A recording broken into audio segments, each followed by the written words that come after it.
you know you're on the right track and you know that you're getting cleaner when you start to feel energy that reminds you of what you felt like when you were a kid. And you start to think, oh my gosh, I remember this. It's such an incredible feeling, because you're like, oh, wait, I felt this when I was like 6 years old, 8 years old, 4 years old, however far back you need to go. And like, this is such a familiar memory. How did I lose touch with this?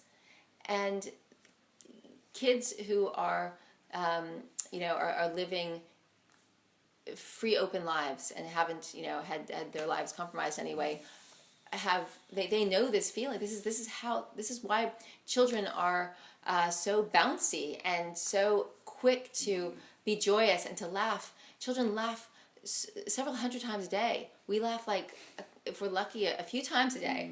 So that comes from just being so super connected. Of course, our being so stressed and having so many concerns, and the fear,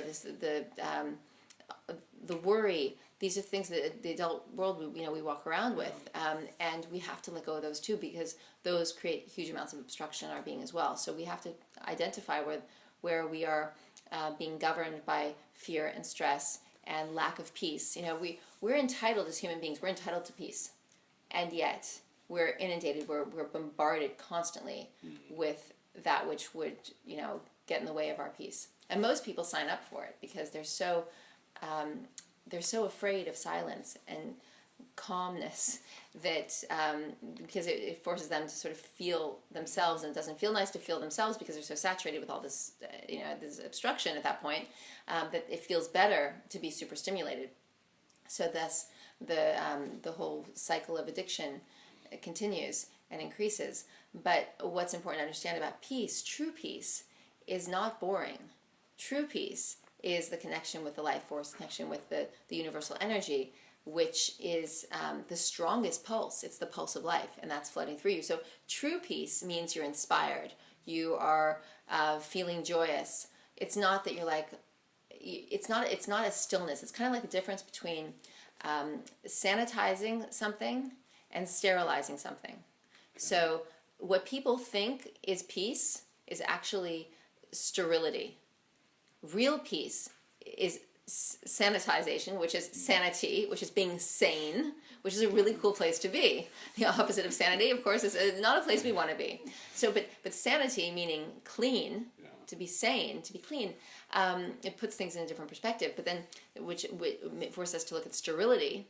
And sterility is, you go to the hospital, you use those hand sanitizers. They're not sanitizers, they're sterilizers, and they're killing everything. They're like an antibiotic, which is anti-life. So sterility, and again, as we know, because you can't generate life, you can't progenerate if you're sterile.